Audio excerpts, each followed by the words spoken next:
की अर्थव्यवस्था को एक नई रफ्तार देने की कोशिश शुरू हो गई है। स्वतंत्रता दिवस के मौके पर आमतौर पर सरकार अपनी उपलब्धियां गिनाती रही है, लेकिन इस बार एक के बाद एक बड़े ऐलान ये दर्शाते हैं कि भारत की इकॉनमी भले ही दुनिया की सबसे तेजी से बढ़ती इकॉनमी क्यों न हो, लेकिन हम यहीं नहीं रुकने वाले हैं।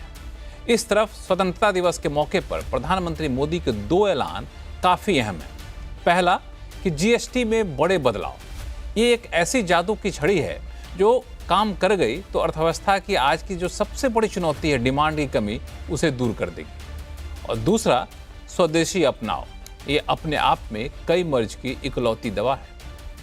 इस बीच S&P ने भारत की रेटिंग अपग्रेड कर दुनिया को सकारात्मक संदेश दे दिया है, लेकिन सारी तस्वीर इतनी साफ नहीं है। दूसरी तरफ चुनौती यह है कि अंतर्राष्ट्रीय हालात अब भी डवाडोल है, जिस पर हमारा तो कोई काबू है नहीं, लेकिन इससे हम अछूते भी नहीं रह सकते। ऐसे में नेक्स्ट जनरेशन रिफॉर्म से अर्थव्यवस्था को एक नई ऊंचाई तक पहुंचाना कितना आसान होगा।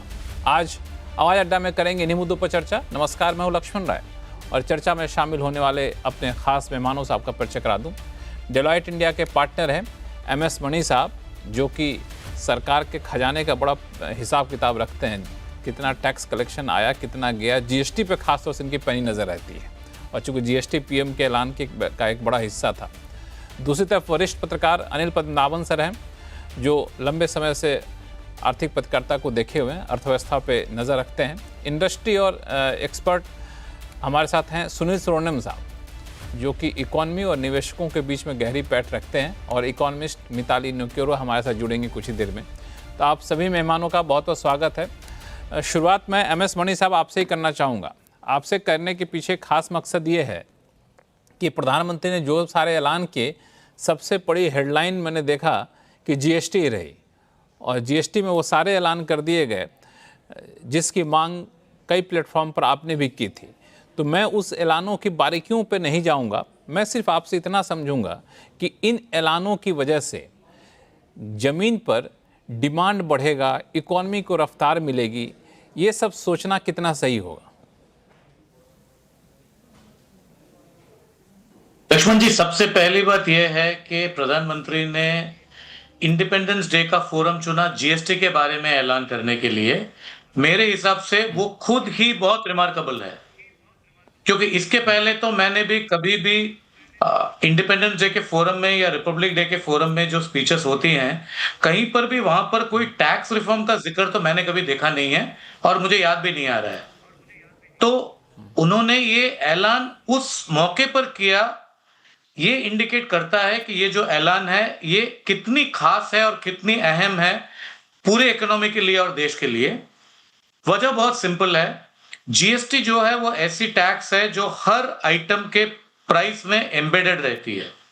हर पदार्थ जो हम लें, वो चाहे गाड़ी लें कि हम टूथपेस्ट लें कि एडिबल ऑयल लें, हर चीज के प्राइस में जीएसटी शामिल है।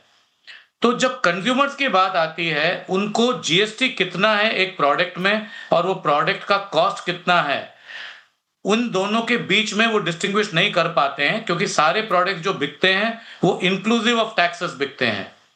इस स्थिति में अगर प्रेजेंट मौजूदा हालात में, जहां पर इन्फ्लेशन ऑलरेडी अंडर कंट्रोल है, हमारे पास इन्फ्लेशन की डिफिकल्टी नहीं है दूसरे कंट्रीज के जैसे, हमारी बैलेंस ऑफ पेमेंट्स काफी अच्छी है, पिछले 3 महीने से खास करके एक्सपोर्ट ग्रोथ भी काफी है, उस मौके पर अगर हम ये कह रहे हैं कि हम जीएसटी के रेट्स में कटौती करेंगे और खास करके 12%, जबकि बहुत कुछ कहा गया है 28% से 18% तक, मैं समझता हूं कि 12% से जो 5% की जो मूवमेंट रहेगी वो बहुत ही सिग्निफिकेंट रहेगी डिमांड के हिसाब से, क्योंकि इसमें रोजमर्रा जिंदगी की चीजें हैं, इसमें मिडिल क्लास और कॉमन मैन की वस्तुएं हैं, इसमें सारे फूड प्रोडक्ट्स हैं, सारे सामान्य चीजें हैं, जैसे सारी दवाइयां हैं।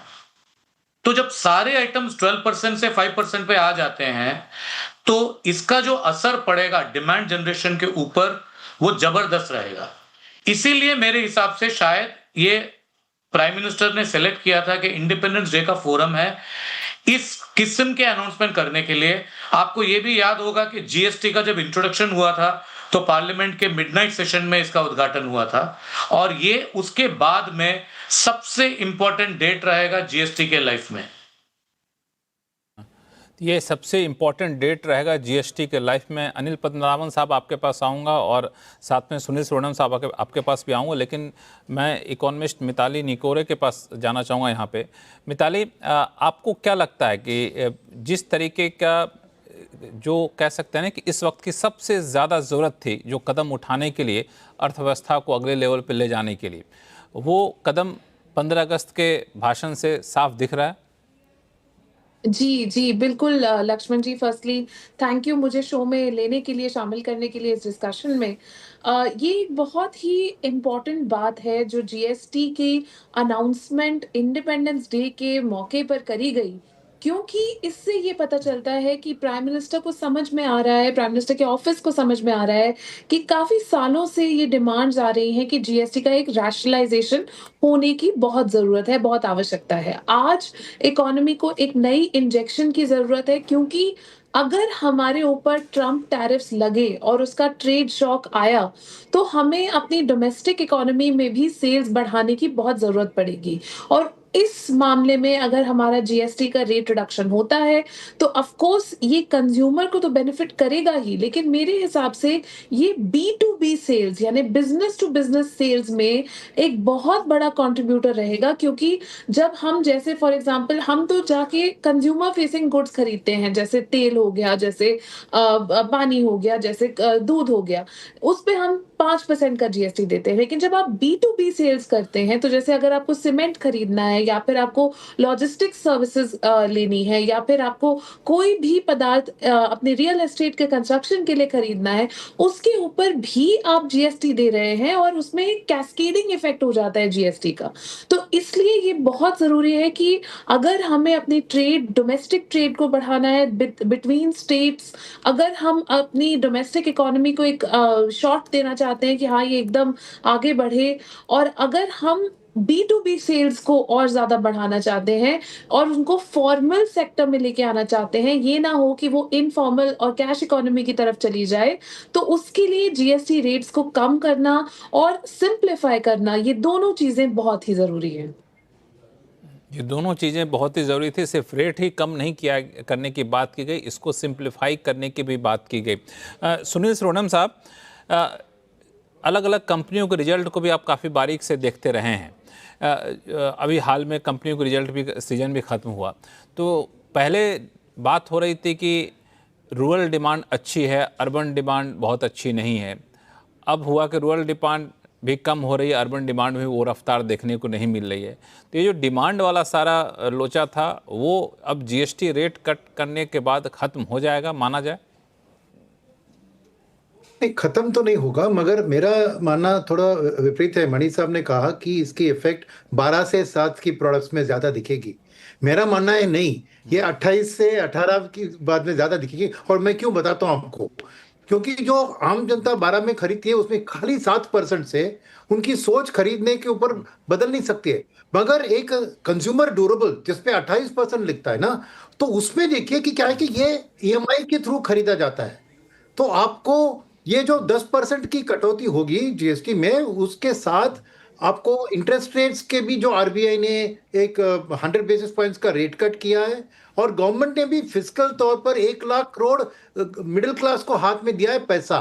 ये तीनों का कॉम्बिनेशन आप उस कंज्यूमर ड्यूरेबल जैसे ऑटोमोबाइल्स या रेफ्रिजरेटर, वहीं पे ज्यादा दिखेगा। बिकॉज एक छोटा भी ईएमआई की कटौती होती है तो एक बड़ा गाड़ी, एक बड़ी रेफ्रिजरेटर, वो खरीदने की ख्वाहिश आती है और वो पूरी हो सकती है। तो मेरा है कि डिमांड की पुश के ये इसमें ये 28 से 18 में ज्यादा आपको इंपैक्ट दिख सकता है। सेकंड बात, आपको यहाँ पर जो मिताली जी ने बताया कि कैस्केडिंग इफेक्ट, उसका एक और आम है। इसमें क्या है कि एक तरफ से टैरिफ को कंट्रोल करने की बात है। ये not that domestic demand versus export, नहीं, एक्सपोर्ट के प्रोडक्ट्स में भी वो जीएसटी लगता है, तो अल्टीमेटली वो महंगी हो जाती है जब एक्सपोर्ट करना है। अभी उसमें टैरिफ भी लगनी है, तो नेचुरली जीएसटी कम कराने से एक्सपोर्ट्स भी मोर कॉम्पिटिटिव हो जाएंगे। तो मेरे ख्याल में ये एक तरह से हम बैकडोर में से टैरिफ की जो ट्रंप की टैरिफ की असर है उसको कम कराने की कोशिश कर रहे हैं, वो दूसरी बात है। और तीसरी बात मैं मानता हूं इसमें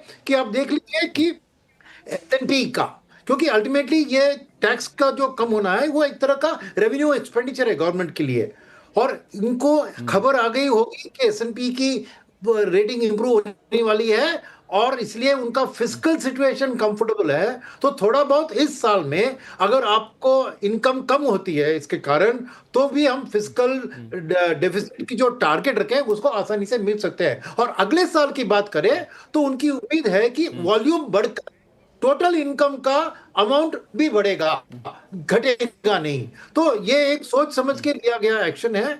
और डेफिनेटली मेरा मानना है कि 28 से 18 इसमें आपको एक डिमांड की पिकअप ज्यादा दिखेगी, क्योंकि छोटी मोटी चीजों में 12 से 7 उसका असर कैस्केडिंग तौर से थोड़ा पड़ सकता है। मगर एक व्यक्ति जाके मेरी सोप का 20 रुपए है तो मैं हर सोप का 100 रुपए है तो उसमें अभी 93 रुपए में मिल रहा है, उसके कारण मैं जाके ज्यादा खरीदारी नहीं करूंगा। तो मेरा मानना है कि वो एक इंपॉर्टेंट अहम चीज उन्होंने चुना है कि उस सेगमेंट में वो 10% कम कराएंगे जीएसटी को।